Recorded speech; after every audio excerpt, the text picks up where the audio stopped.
Insane, you make me crazy, insane, that's how I feel, insane, you make me crazy, insane, that's how I feel, Hey guys, and welcome back to another episode of Dysfunction-Junction. I'm your host Kim, and you are listening to episode 23. Episode 23. I cannot believe it. I think I say that every time.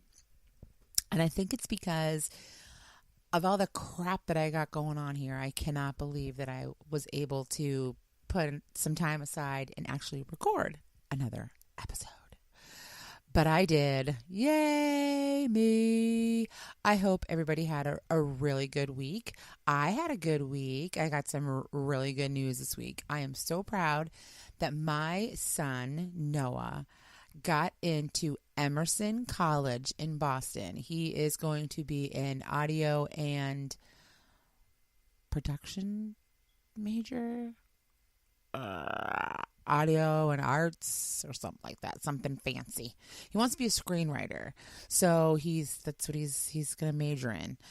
I'm very excited. I asked him if he's going to put his mom in a movie, and he always says no.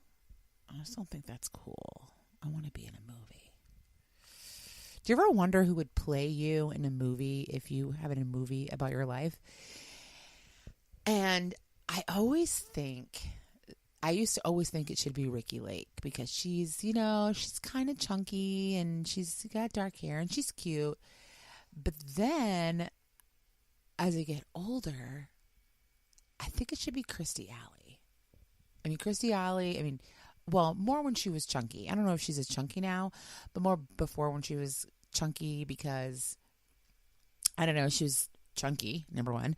And number two, she has, the lighter hair like I do. And she kind of has the small, kind of thin eyes like I do. So, I don't know. That's who I would pick. I don't know who you guys would pick, but I happen to like Kirstie Alley. I know that she is a Scientologist, but I'm not going to hold that against her for now.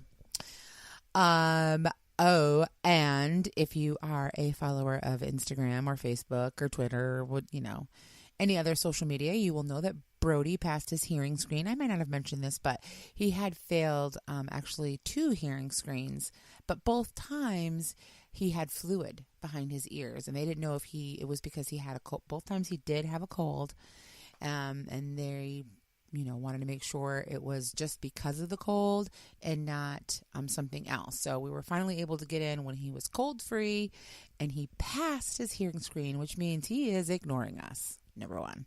And number two, we're really not sure why he has a speech delay. He is the youngest, and we do talk quite a bit for him. I don't know if he's just used to acting everything out. Like, spending a whole day with Brody is like playing charades for the whole day. He knows one piece of sign language, which is more. So more drink, more food, he knows that one. But other than that, it's like you're playing charades all day. But yes, that is my life. I kind of had a really stressful shopping trip today. Took the kids out, you gotta get some groceries, and we took the kids out. I didn't want to ask one of the boys to babysit because they've been working really hard, and it's their first day off in a really long time, so I didn't want to ask. So my husband and I, we took them out. We brought Piper with us, and she was fine. But you put Brody and Caden together in any situation, and they feed off each other, and they're complete buttholes. So this time we go, and I'm not sure what got into Brody. I really don't. He was a hot mess. He was climbing in the cart. He was out of the cart. He was in the cart. He was out of the cart. He was pinging all over the place. He was taking toys down from the shelves. He was taking candy down. He was just taking off. He'd want to sit in the cart, and then he'd put him in the cart, and then he wouldn't want to sit down. Hold on. Drink break. And I will not edit that out because I don't do a lot of editing. That's just my thing. That's, how you know me. That's the chick that doesn't edit. Oh my God, I love that show. Anyway, he was just a mess. I don't know what got into him. But so finally, at the end of the shopping trip, I had, and my husband was with me. He was. But, one of us is trying to, wrangle the kids, and the other one is actually trying to do the shopping. So normally when my husband goes shopping, he'll, he doesn't take the littles with him. He'll bring them to school and then go. Or he'll just have Brody. And if Brody's by himself, he's totally fine. Totally great kid. But he's with Caden, forget it. They just egg each other on and it's a hot mess.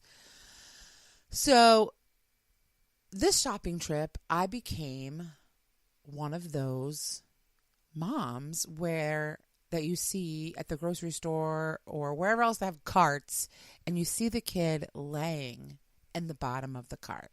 Not in the cart itself, but like on the bottom shelf, where you like put dog food and stuff.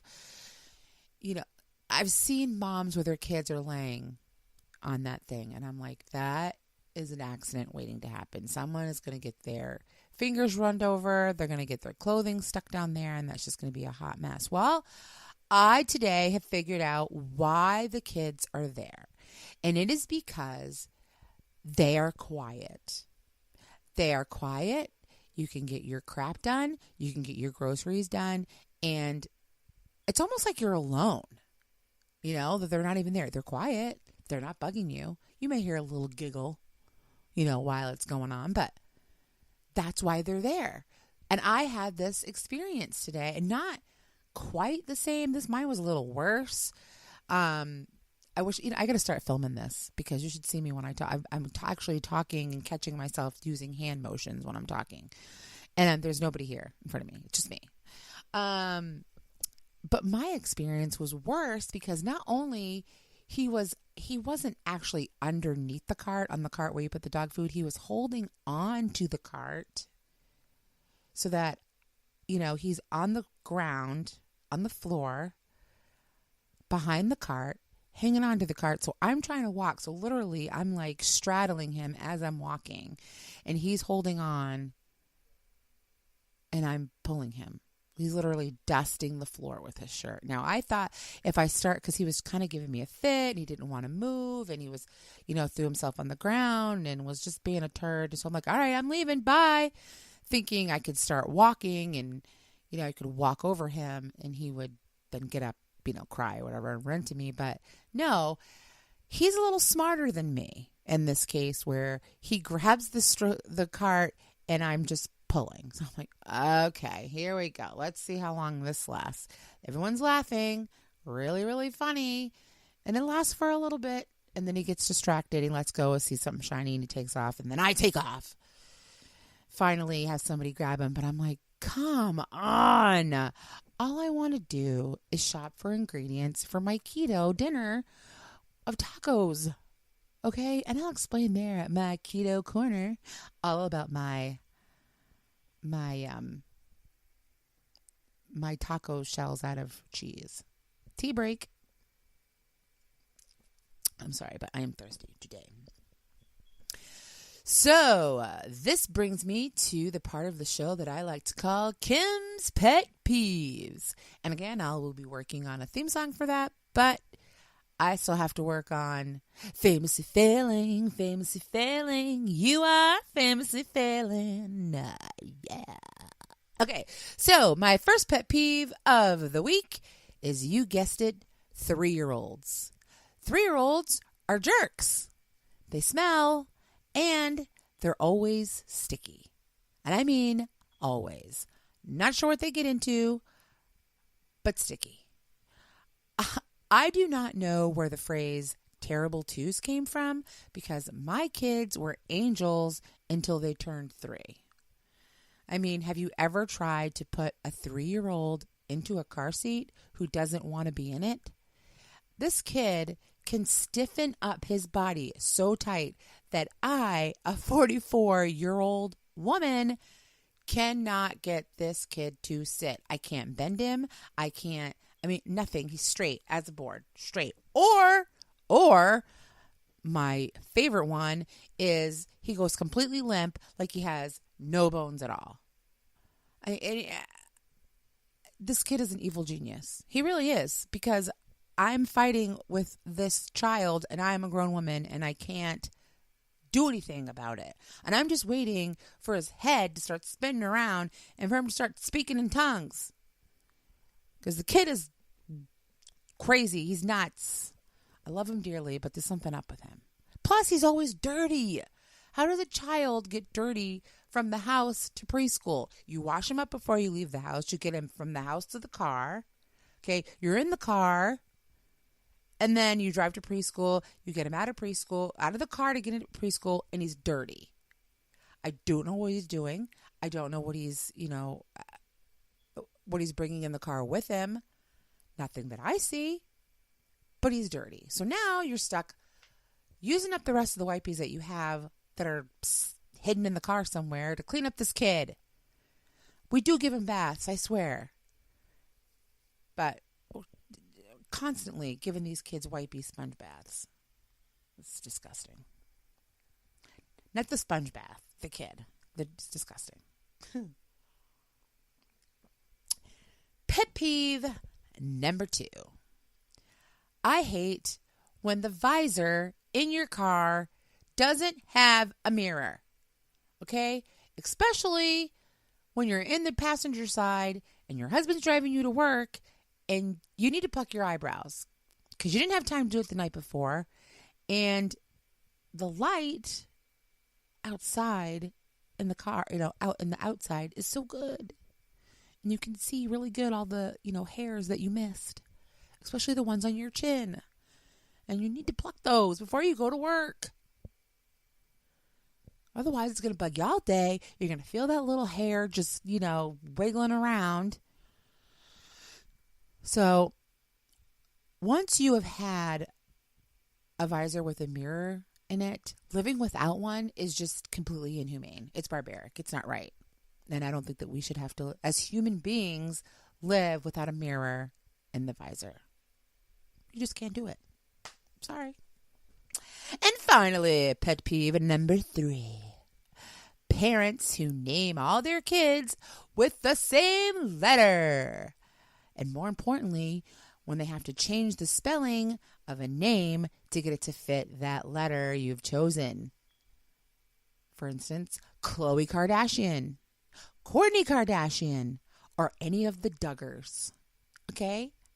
I think it's dumb. I even find it more ridiculous when you throw a random letter in your child's name just to be different and then try to tell me it's silent. Give me a break, people. Just stop it.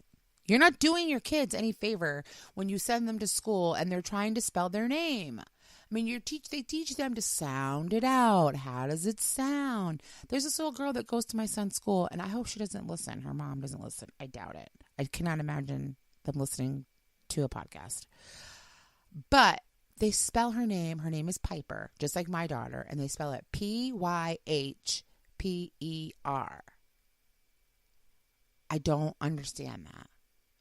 Just spell it normal. If you don't want your child to have a normal name, then just don't name it that. It drives me, it just totally irritates me. Another person spell autumn, AHTUMN. I don't get the N in autumn. Why is it there? If it's silent, why even put it in there? Why do we have silent letters in words? It doesn't change how you say it. So why have it there? Like Wednesday. Why is there a D in Wednesday? Why is there another R in February? No one says February or February. They say February. Why? That is it, people. This concludes this week's episode of Kim's Pet Peeves. Oh my God. I don't understand, people. I don't understand a lot of stuff, I guess. So that's why I've been, trying to read more. I've been trying to read as much as I can and when I can. And in this house, that's not easy. It really is not. I mean, I try to bring my phone in the bathroom with me just so I can read, the highlights on my feed from Google about, which housewife is divorcing her husband and, which housewife, yeah, I know I watch a lot of Bravo. Which housewife is, dating a younger guy, or who had a facelift, or who's dead. And I can't even do that without a kid coming in and taking my phone. So most nights I stay up late trying to soak up as much as I can in between rounds of Boggle and Homescapes. And in my reading travels, I keep coming across words like helicopter parent and free range parenting.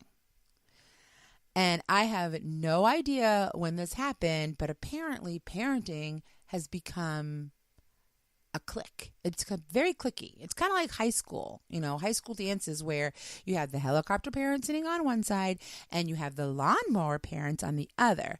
And of course, I'm not cool enough to belong to either one. And I'm not sure if you have heard about these, but I'm sure most of you who are listening have heard about them. But for those of you who haven't, I'm going to try and break it down for you. So there's a bunch of different types of parents. Like I said, there's a helicopter parent, there's a lawnmower parent, there's a bulldozer style of parenting, there's the unicorn mom, and then there is free range parenting. Now, parenting should just be parenting, but I guess there are different kinds of parents, which, I mean, I get it. There are, moms who are, parents who are overbearing, or parents who are really strict, and parents who are really laid back. But I guess, they've given them names now. Everyone's going to have a name. So the helicopter parent is a parent who takes on an overprotective or excess interest in the life of their kids. So meaning, like, you're really overprotective. You try to,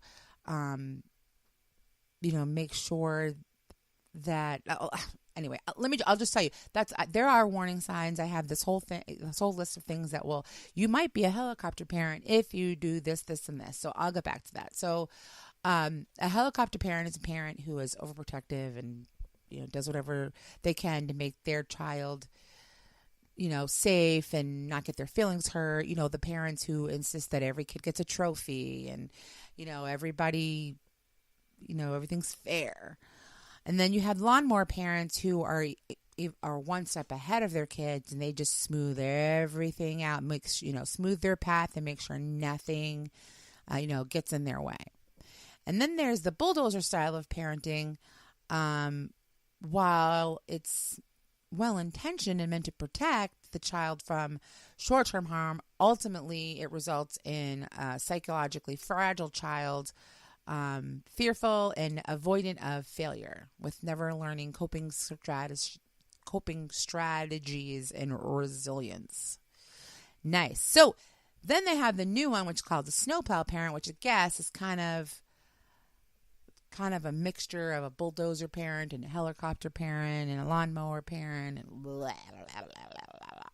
Then you have free range parenting, which is the concept of raising your children in the spirit of encouraging them to function independently and with limited parental supervision. So basically, you let your 6-year-old walk to school, or another story I heard, you let your 9-year-old take the bus in New York or wherever. Not the bus, the subway. I don't want to ride the subway by myself in New York. I can't imagine letting a 9-year-old ride the subway by themselves. That sort of thing. Like, you let your kids, make up their own games. They play nicely by themselves. They're just out there experimenting with the world and yada, yada, yada. And then there is what's called a unicorn mom. And she is the mom who, she's not perfect. She enjoys alcohol. She has a sense of humor, and she could care less what anybody thinks. So I started asking myself, God, what parent am I? What kind of parent am I? So I did some research and was looking for the signs that, you're a free range parent, or you're a helicopter mom, or you're a what's the word I'm looking for? What did I say? Helicopter mom, lawnmower mom, or kind of like a free range mom. I'm thinking I'm kind of like a little bit of both. But let's see. Let's see what they say. So, in my research, what does it say about free range parenting? So 20 signs that I don't know if I'm going to read all 20 of these, but I'll find out the ones that kind of stand out to me. So some of the signs that you are a free range parent is if, one, you have to calm down the other parents and say, look, he's okay, he's fine, when your own kid falls down.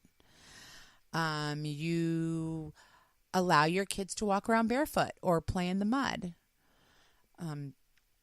You have to go outside to find your kids for dinner, and you don't flip out if they're 5 minutes late. You could be a free-range parent if, when your kids are fighting, you and your spouse make bets on which one will win. Or the mere mention of joining the PTA makes you nauseated. Yeah, that's me. I don't want to join the PTA. I really don't. Your kids are covered head to toe in bruises and scrapes, but you have no idea where they came from, nor do you really care. Now, I guess me telling the story of my son riding on the floor, me dragging him on the floor of the grocery store, has, could kind of tell you a little bit of how I am. I think that's kind of a unicorn mom thing, too. You could say, I'm going to take a shower, and then actually go take a shower, even if the kids are awake. Maybe even spend the extra time shaving your legs and doing your makeup without feeling like you have to check on them that second. That's not me. Okay? I cannot leave, maybe my older kids, I could leave my older kids alone and not worry about that, but I couldn't leave my 5-year-old and my 3-year-old alone. Oh, no. No. No, no, no. Your kid sees you making a sandwich and says she wants one too, and your reply is to hand her a knife and say, knock yourself out. It depends on what day of the week it is. Now, Monday through Friday, I will make my kids lunch, I will get them breakfast ready to go out to school, and I will make them dinner. However, if it is a Saturday or a Sunday, you may make your own lunch because we're not having anything special. It's Saturday. We're probably, even if we're home, if we're out, I've probably already made sandwiches to take with us because we're poor and we're not, can't afford to eat out with everybody. Or if it's during the school year, we're at a soccer game or we're at t-ball or we're, at lacrosse or something like that. So it depends. If it's a Saturday and we're not doing anything and you're hungry, girlfriend, pop in some Ram Man in the microwave or make yourself a PB&J because mama's off. You send your boy into the men's room at the store instead of making your preteen weird everybody out in the women's room and have zero concern or guilt about doing so. No, I will not make my preteen son go into the women's bathroom with me. You do not need to come in with me. My preteen son. I mean, if you're 10 years old, 11 years old, you can use the bathroom by yourself. I'm right here. You're fine. I wouldn't let Caden go into the bathroom by himself, but he's 5. Not that anybody would take him. I can just see him trying to drink out of the urinal, and that's not sanitary. However, they say a little bit of bugs don't hurt you. Maybe that's why my immune system's, pretty good. Not because I'm drinking out of the urinal, but because I don't freak out over dirt and bugs and stuff. You're excited rather than opposed or terrified that the first time you see your child climb a tree. Your children don't ask for snacks. There is no kid shelf. There are no pre-portioned baggies of chopped fruit or veggies.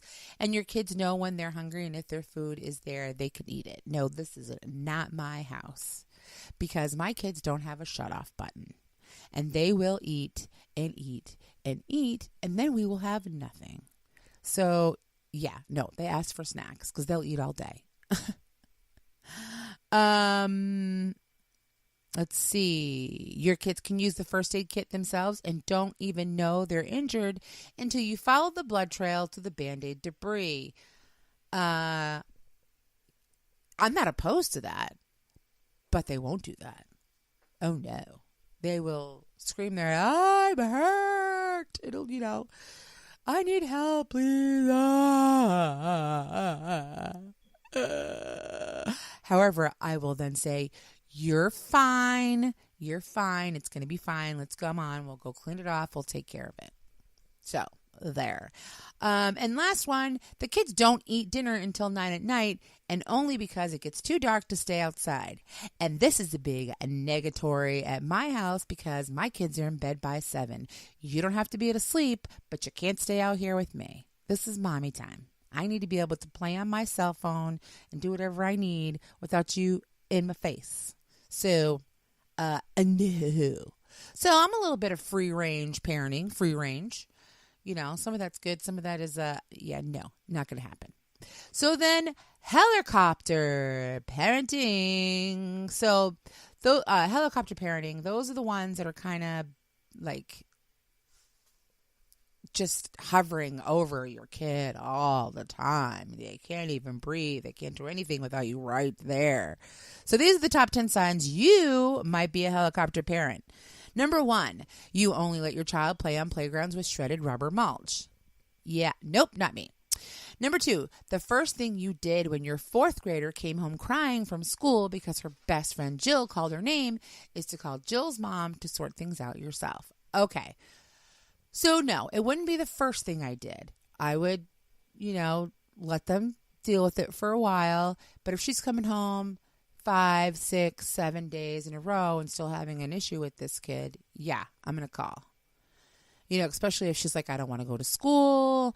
My stomach hurts. Nobody likes me. She's crying. She's having, no, I'm going to deal with it. I won't let that go. Number 3, you have found yourself up at 11 p.m. rewriting your child's English essay because you know that they could have done a better job if they hadn't been so tired. No, I won't do that either.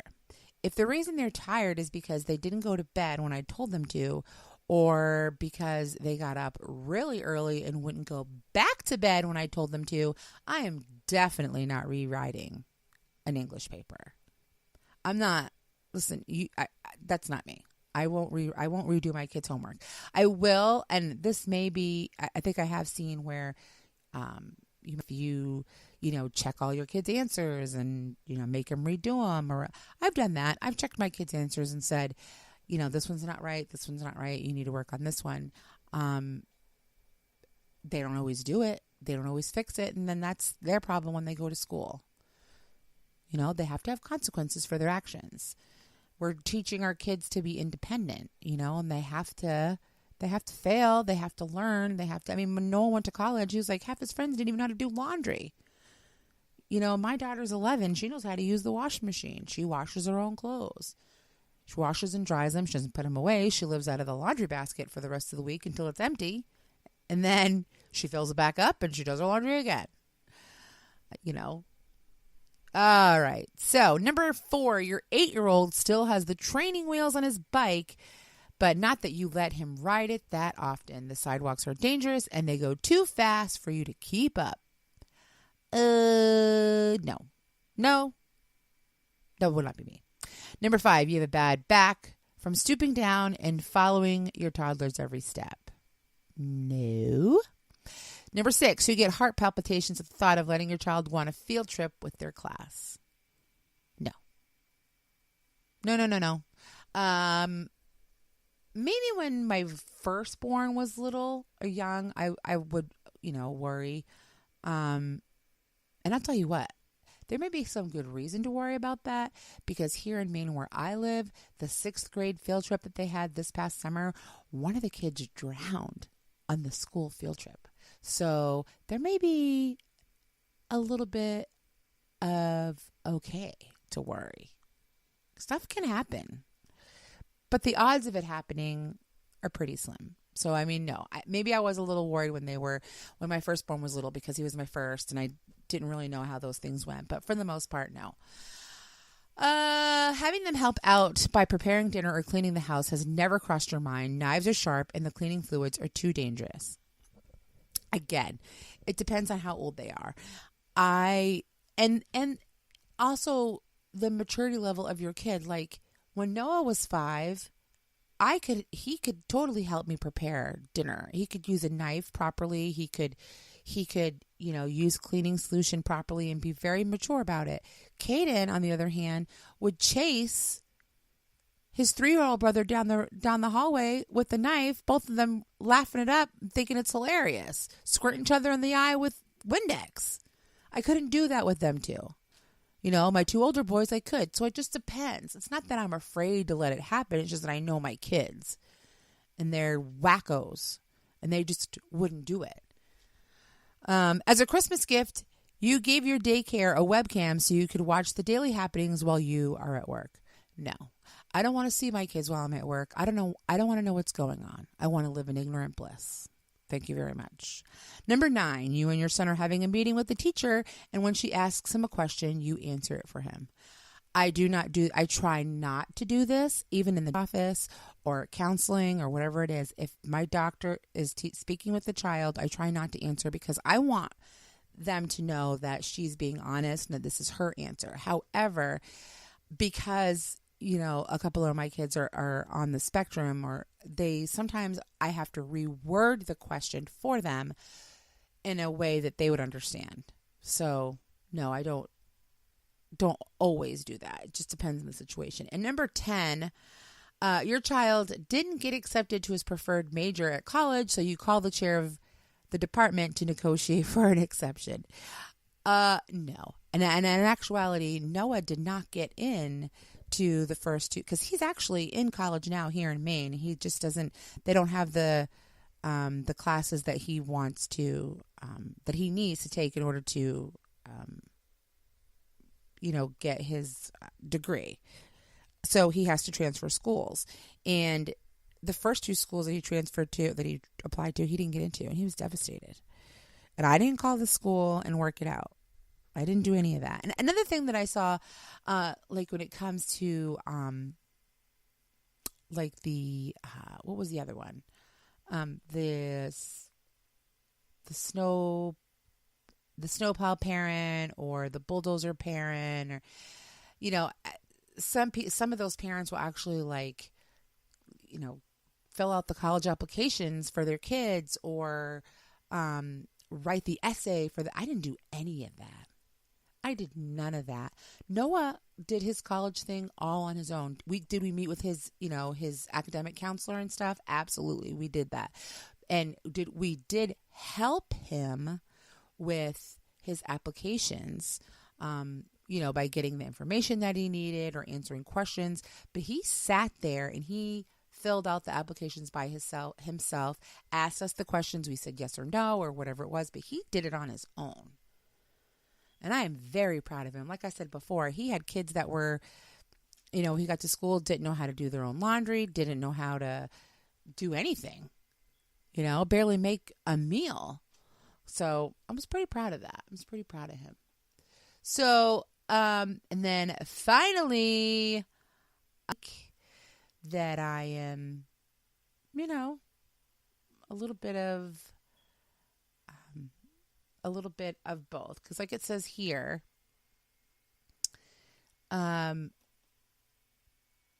unicorn mom is the mother who is not perfect, enjoys alcohol, has a sense of humor, and could care less about what you think. And that's a lot like me. I don't put myself into any of these categories. Same. What works for one child doesn't necessarily work for the others. So I think you could be a little bit of each of these with each child at different times. So I would say that I am a lawn mowing, free range, helicopter unicorn. That is what I am, people. That is me. That's the kind of mom I am. A little bit of this, a little bit of that, and that's it. That's, you don't need to be, there's no perfect parent. There's no, by the book of, what you're supposed to do as a parent. So That's my story, people. That is it. La, la, la, la. So we're going to move on to the news you didn't know you needed. That's not the theme song. That's what I'm doing. So I found this news story. So in New Orleans, a guy by the name of Renard Matthews was killed maybe a couple weeks ago.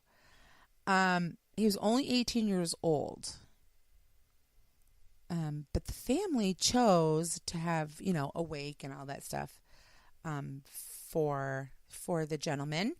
And what they did for his viewing was sit him in a chair with a video game controller in his one hand, surrounded by his favorite snacks and his beloved Boston Celtics on the television screen.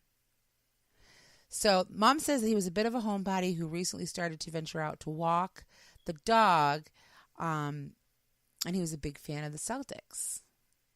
But other than that, he was kind of a homebody, didn't really go out that much. But in the picture, I don't know how I feel about this. Again, I mean, he's sitting in a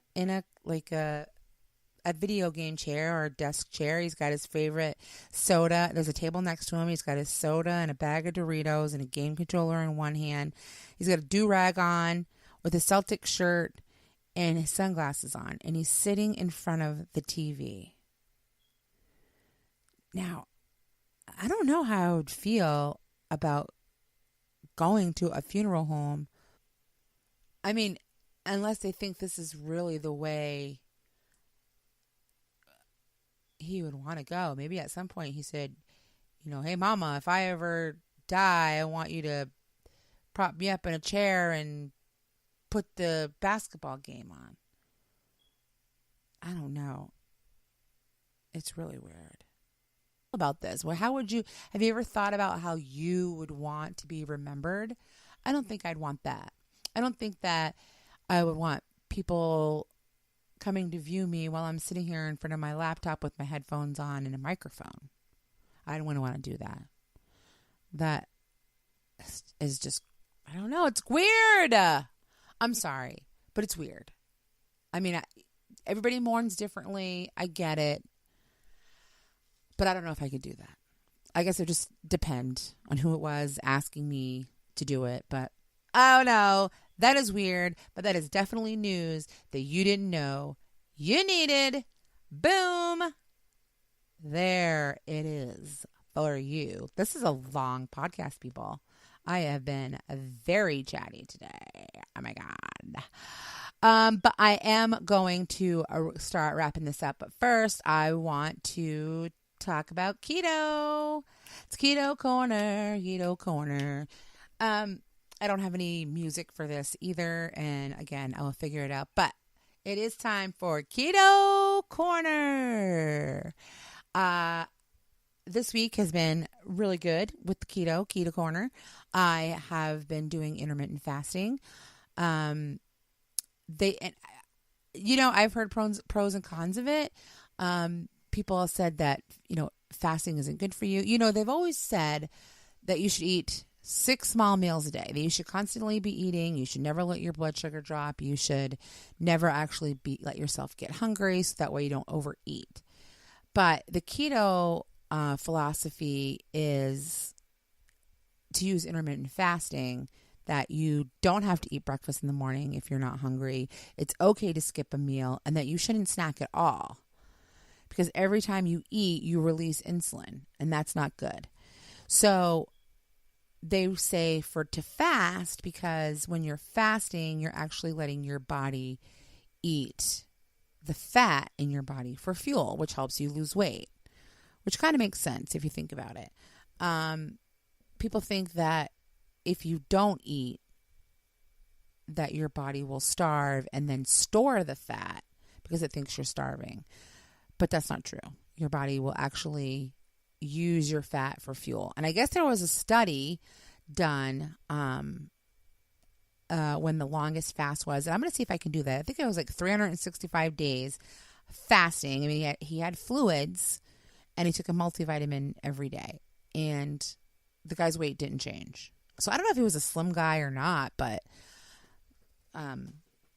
yeah, so that's it. I'll see if I can't find that and put that on in the show notes. But I fasted this weekend for 40 hours, and actually the first part was the hardest. So I stopped eating on Thursday night, say around 10 o'clock. I had a snack. So then I, went to bed, slept all night, woke up the next day. This was Friday yesterday. Didn't eat all day yesterday.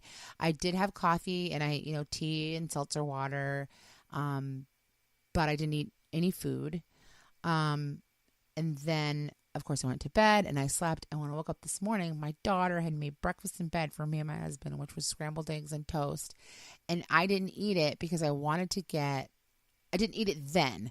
I did eat it. I ate it tonight. I wanted to get to my 36 hour because I've done 12, I've done 16, I've done 20 and even 24. And I wanted to see if I could go longer.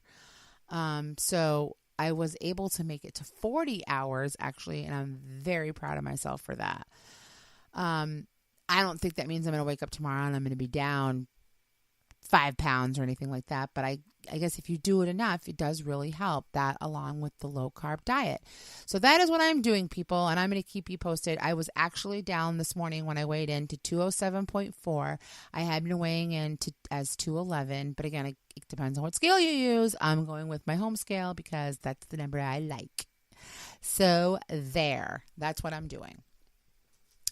So that is it, people. That is this week's segment of Keto Corner.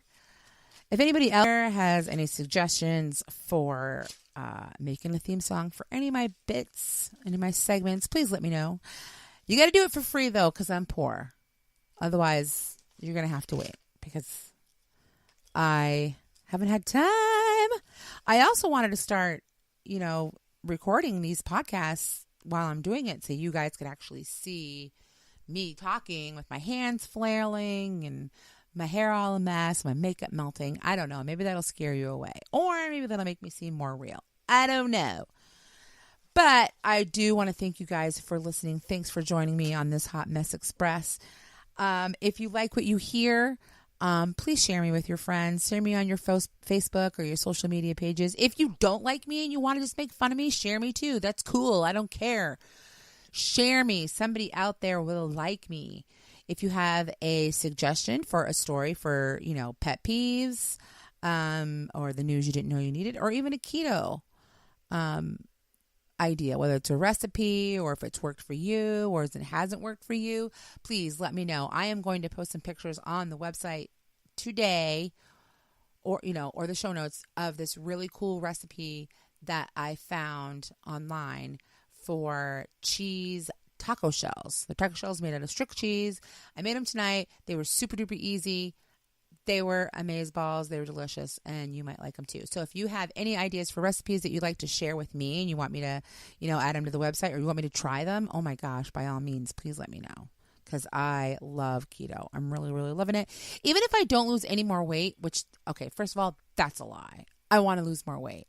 But I like the way I feel on keto. I like how more alert I feel. I like how less depressed I feel. I feel really good and I want to keep it up. So again, send me a message on my SpeakPipe. You can email me at dysfunction7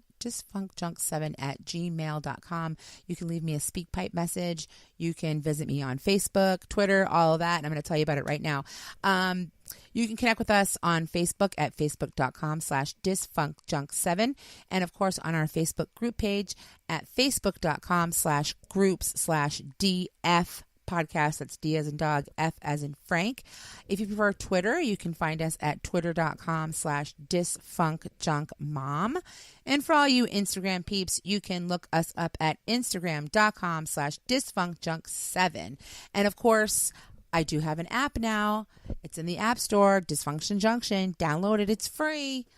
If you are, so generous and kind that you would like to help me with what I'm doing, you like to donate $1, please check out my Patreon page at patreon.com/dysfunctionjunction.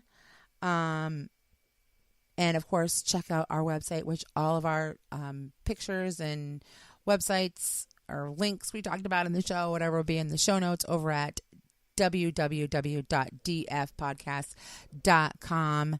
Remember, this show is free for you, but it is not free for me. So if you would like to, want to just keep me on the air so you can make fun of me, that's cool too. I'm okay with that. So thank you guys again so much for listening. I will be back next week. Talk to you soon. Bye. You make me crazy, insane. That's how I feel, insane. You make me crazy, insane. That's how I feel,